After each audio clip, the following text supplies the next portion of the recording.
Hello book lovers, and welcome back or welcome to Nakat's Bookish Cafe. Today I am here to go over my October TBR.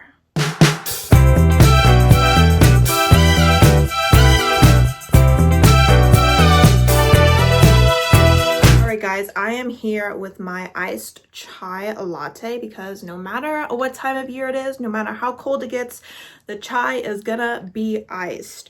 Also, it is not really cool enough for me to be wearing the sweatshirt, so this is going to counteract some of the heat that is being produced here. And also, yes, my cat did have a little snack. That was my sleeve.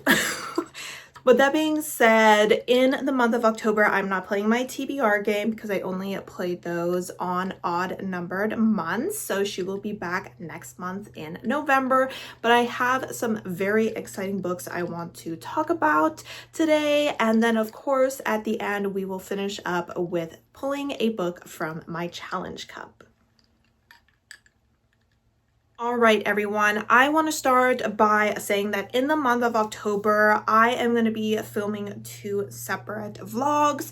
One of them for sure will come out in October. The other, I'm pretty sure, is probably going to come out at the beginning of November, but I am reading 3 books for each of those. So I want to go ahead and start out by saying what I'm going to be reading in those vlogs. Then we're going to be, very overly optimistic and talk about some other books I would like to squeeze in there, and then we'll finish off with what I have on my challenge list, as well as drawing a new challenge book. So the first vlog I will be doing, I've been planning to do in October for a while, and that is going to be my religious horror vlog. And the first of those 3 books is going to be The Starving Saints by Caitlin Starling. Am I nervous about reading this book since I literally DNF'd a book by this author earlier this year? Yes. I did not know that this was the author of The Luminous Dead, I believe is what it was called, when I picked this up. It wasn't until after I selected it as my aardvark pick that I realized it was by an author that I didn't really enjoy. So my expectations for this book have lowered. However, I am still intrigued by it. This, I believe, is set in kind of medieval times. We are following people in a castle. Is it just a castle? Yeah, so a castle has been under siege for a very long time. The people are starting to kind of lose hope. Famine is, imminent. And one day these really interesting, beautiful beings, I believe, end up showing up. And I do believe it has cannibalism in it. So very excited for that. I do believe that there might be a sapphic element to the story. I don't know too much else about it, to be honest. I've been avoiding knowing too much about this book or really any of the books in this TBR just because I really want to go ahead and be surprised by what I'm getting. The one thing I have kind of consistently heard is that it's slow in the beginning, but that the end for a lot of people is worth it. I know I struggled a lot with the pacing in The Luminous Dead, but this book is luckily a lot shorter, so hopefully I will have a better time with it. The next book is gonna be American Rapture by C.G. Lead. This is an author I have not read from yet, and this is another religious horror story that also deals with a pandemic. We are following a young woman who is rather religious, rather pure. However, a pandemic starts where I believe the symptoms involve heavy lust. I'm a little bit nervous about this book because anything revolving around like sexual violence is not a full-blown trigger warning for me, but it is something I am sensitive towards. I'm sure a lot of people are.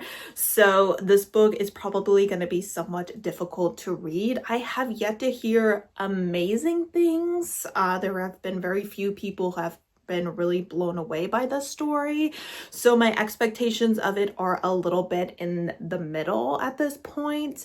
However, it is one of those books where like every time people talked about it, I was like, you know what, I just feel like I need to give it a try. There's something about it that is just calling to me, so I'm gonna go ahead, give it a try, and hopefully I have a really great time with it. The final book I had to get on my Kindle, and that is The Rotting Room by Vicky Parhampton.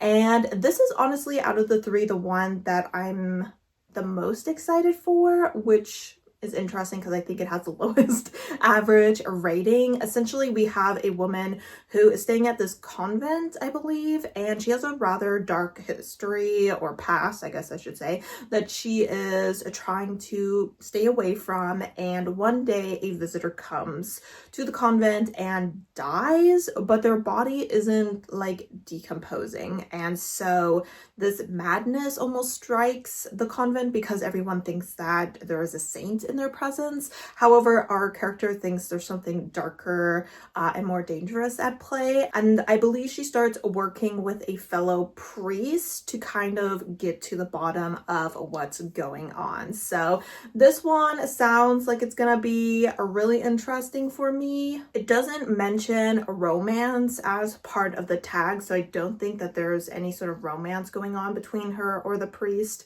which is fine.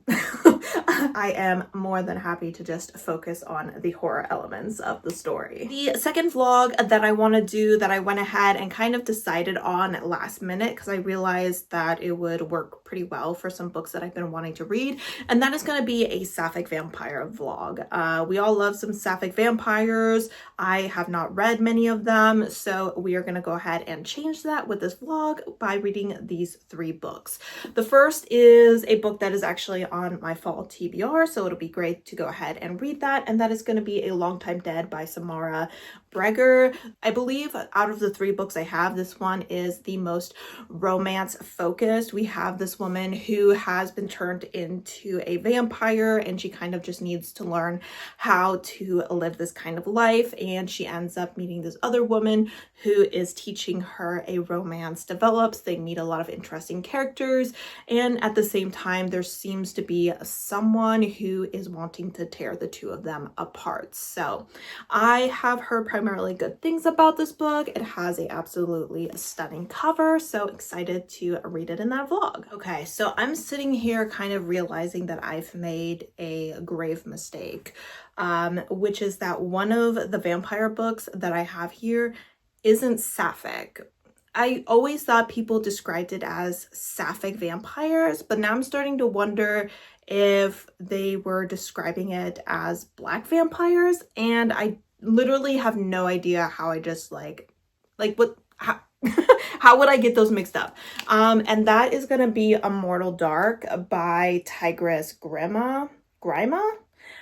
So this seems to mention a dude that she gets close to, and a dude who uses he him pronouns is not a woman, obviously. So what are we gonna do about that? Let me rack my brain for just a second, because I could have sworn I had another sapphic vampire, and I'm looking at this book on my shelves, and so let me go look at that real quick. Okay, so the other book I was thinking of was Mistress of Lies by K.M. Enright, but this seems like it mentions the potential for like a poly romance, but I don't see any mentions of sapphic. So this one is queer, unlike Immortal Dark. So I wonder if I need to do like a queer vampire vlog. I'm sure I can find another sapphic vampire book, but I'm already getting one of them from the library, and I kind of want to get books off of my personal shelf. I'm going to change it from pure sapphic because this is queer. I am going through my Kindle to see if I have any. I found a male, which I think is vampires, but we don't want that. We have fae. We have a queer Red Riding Hood. We had a Red Queen one that was queer, or sapphic specifically. Then we have a sci-fi one. We have mostly male because that is my preference. A historical, but not vampire. We have Zeus, some sort of situation there with... Okay, so after some consideration, I have decided to go ahead and go with Mistress of Lies, since I do physically own this book. And it is queer, but it seems to potentially be moving more towards a poly romance, because it mentioned her working with two other men. If I am wrong, I mean, I know it's labeled as queer, but that could just mean it's like a queer normative world, which is still fine, but I apologize. It was supposed to be sapphic. I really thought that this was sapphic vampires, and I'm actually kind of disappointed that it's not, and I'm like slightly less interested in it. But I mean, I'll still read it, but it is disappointing. So, second book in our now queer vampire reading vlog, not sapphic, sorry. We have Mistress of Lies by K.M. Enright. This is the first book in a series. We seem to be with a woman who is part of a powerful yet disgraced family of blood workers, and these blood workers seem to be vampires.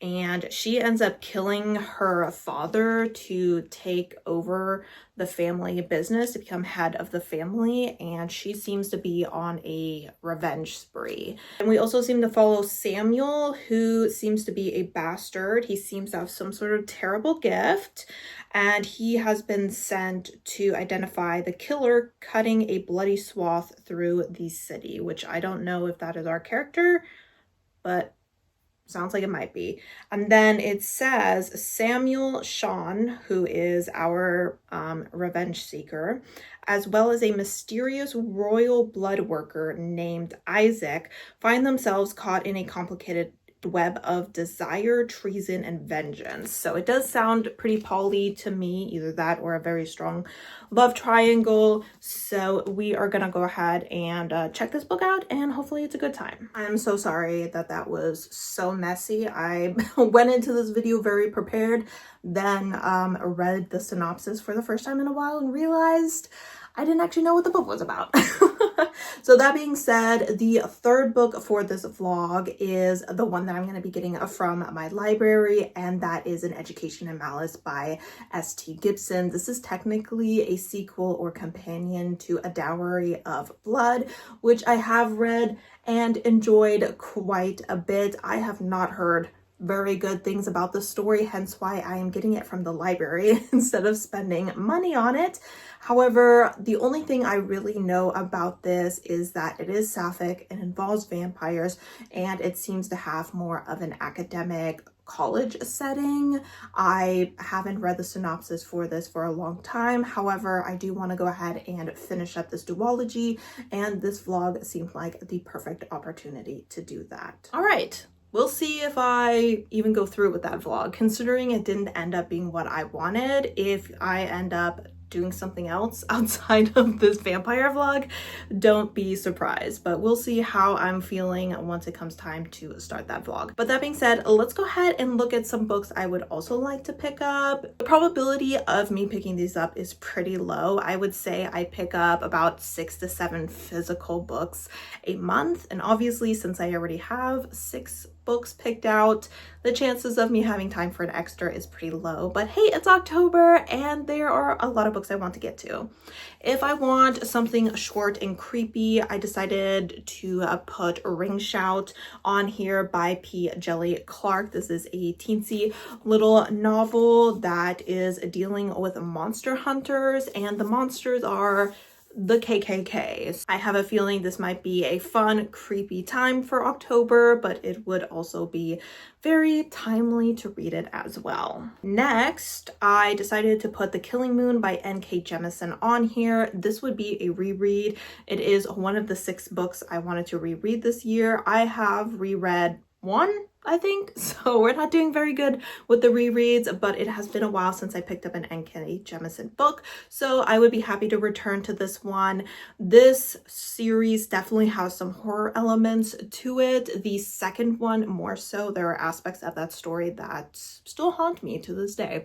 But in this first book, we have this society that has almost like this religious group. I would compare them to a religious group who is able to go into people's minds. And when they are in their minds, they are able to also help them essentially die and move on to the next life. However, if what I'm remembering is correct, there is something going into people's minds and killing them, but also destroying their souls. So there is no afterlife for them, and their loved ones will never see them again, kind of situation. And that, which is obviously causing a lot of fear, and we are following characters who are looking into this situation. So I really enjoyed this duology. It was my first experience with N.K. Jemisin, so I'm excited to go ahead and revisit this story. Up next, a book that I always want to check out around the fall season, but just haven't gotten to. We have Married by Nat Cassidy. I've been wanting to try Nat Cassidy for quite a while, and this is the book that I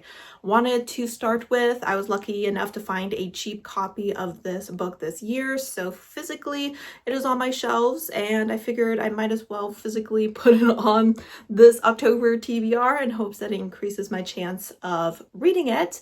This, I believe, follows a woman who starts experiencing some weird health issues, and the doctors are saying that it's menopause, but it's a little bit more extreme than that. At least I, as a woman, would hope that whatever she's going through, I will not have to go through one day. So I have heard a lot of good things about this. Despite it being written by a man, it seems like a lot of women seem to think that the representation is pretty well done. So hopefully I can maybe sneak it in this month. Up next, I have two aardvark books that I would like to get to. The first one is going to be The Resurrectionist by A. Ray Dunlap. This is just a book that keeps calling out to me. I think it has a lot of aspects to it that I really enjoy. I think it has similar vibes, or I'm hoping it has similar vibes to Stalking Jack the Ripper by Carrie Maniscalco. So this has a historical setting. We are following a young man who wants to become a surgeon, and as all surgeons back in the day, he needs cadavers in order to practice on, and he ends up partnering with this man who is able to get him these cadavers. However, he eventually finds out that this man is not getting these cadavers legally, and that he is a bit of a body snatcher, and that he has been snatching bodies from an area of town that seems to belong to other body snatchers, and they are not happy about it.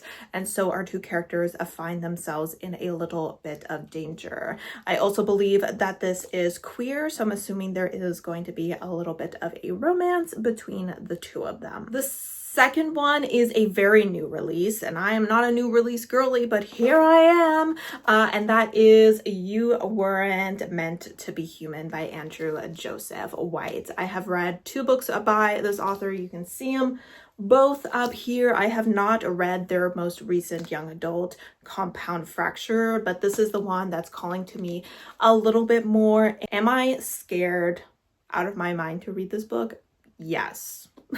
I am so scared. I have a feeling that this book is actually going to make me like physically ill, but I just love Andrew Joseph White so much that I'm gonna go ahead and read it and put myself through it. Obviously, if it gets to be too much, I'll put it down for a while, or if I need to put it down for good, I'm sure the author will understand. Some people just can't handle certain things. But in this book, we are following a young trans man who I believe is in an abusive relationship and lives within this kind of hive mind society. And I think aliens are involved. And they end up getting pregnant by their abusive partner. And this society is forcing them to carry this pregnancy to term, which obviously as a trans man and just as a person who should have autonomy over their own body is a terrible thing. So that is why I am so scared to read this. Obviously, abortion is a very important topic for me as a woman and just as a person who has empathy and cares about the people around them. And it can definitely be difficult to read books like this that include forced pregnancy. So I'm scared, but I believe in Andrew Joseph White.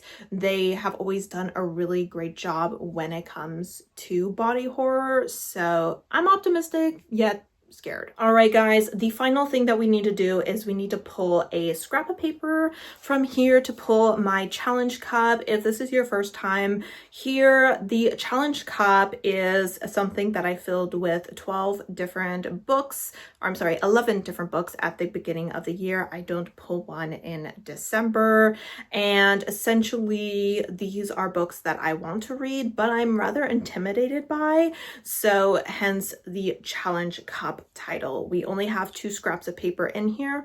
As always, what do I love to say?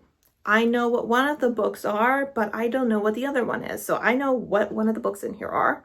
I know I don't want to read it. Definitely not this month, that's for sure. And I have literally not the slightest idea what the other book is. So I'm not really sure. On the one hand, I don't want the one that I know what it is, but I also am just so curious at what the other option is that I don't want to wait another month to figure it out. So before we draw, let me tell you the ones that I still need to read because I have pulled them in previous months and just haven't gotten to them yet. All right, here we are. If you were here during last month's TBR, you will see that Blackbird Blue Road is not here. I did end up reading that book this month. Yes, I chose the easiest book on here to read. I have started The Throne of the Five Winds, and I am a whopping 41 pages into the 650 page book. I am probably going to be slowly chugging my way through this through the rest of September, as well as probably poking into it a little bit during the month of October. So I would love to have it finished by the time November comes around. We also have these 2 books, this being one that I did start, I think in the month of June, or maybe even in the month of May. I'm not even sure at this point. I just honestly haven't really had much of a desire to pick this up, but I'm not quite ready to DNF it. So we will just hold on to it and see what we do. For Scythe, I was honestly hoping to get an audiobook for it, but it was not available through either of the libraries that I work with or have cards for, I should say. And I just don't know if I want to physically read it. I just haven't had a desire for it. I also was watching Chaz, and he, I think, mentioned that there was going to be a prequel to this. The main reason I wanted to reread it was so that I could read the short story collection. But if there is going to be more in the series, like a prequel, then maybe I will put off my reread for it until I'm more in the mood for it. We'll see. But that being said, let's pick our next one. All right, everybody, let's just mix up these 2 little scraps of paper that are in there. Oh my gosh. Which do you think it's going to be? Do you think it's going to be the one that I know? Or is it going to be the one that I don't know? And which one do I really want it to be? Okay, we have chosen this one. Oh my God. Okay. What is that called? Oh, it's the one that I know. So I'm going to have to wait another month to see what the final one is. But The Master and Margarita by Mikhail Bulgakov. And this is for the category of classic. So let me grab that because I do own it. All right. Quick kitty break. This is Tofu. He just started yelling. So now he has to make an appearance. Say hi. He's like, no, I want to eat. I love you. Alrighty, if you hear Tofu yelling, it's because he wants to get dinner, even though he already had dinner. So here we have the book with this lovely cover. I ended up finding it at Value Village for like $2 earlier this year. So I was like, perfect, I'm gonna have to read it. So the only thing I really know about this, I believe this is a Russian classic. This book does not really seem to have a synopsis on it. So I believe this is a story of the devil comes to this Russian village that is not practicing the Christian faith. And he comes with a witch and a talking black cat. And chaos pretty much ensues for everyone except for a devout man who I think is in prison, as well as the woman who loves him so much that she would go to hell for him. I really don't know what to expect from this book. I am not a huge classics person, but I have a feeling that this book could be intriguing. So I decided to go ahead and put it on my TBR, and then it got selected for my challenge cup. So we will give it a try. I mean, I do think it could be an okay book to check out for October because it has kind of like devils and witches and talking black cats. Is kind of giving October vibes. So maybe I will get a start on it. Who knows? But this cover, like this book is like really pretty, I think. I mean, it does have deckled edges, which can sometimes be kind of annoying. So, but that being said, this is my second to last challenge book. And next month in November, I will be pulling my final one and we'll be done with them for the year. I mean, not really, because I will probably be reading some of them in December at the pace I'm going. All right, everyone. Obviously, I am not going to be reading all of these books. Some of these are going to be prioritized, especially the religious horror ones. The now queer vampire vlog is very much in the air. We will see how I'm feeling. Maybe I'll replace it with another vlog. Maybe I'll just do some mood reading. Who knows? But let me know if you have read any of these and what you thought, as well as The Rotting Room and Education and Malice are two other books that I am looking to read this month. As always, guys, thank you so much for supporting my channel by watching my videos, and I hope to see you next time. Bye-bye!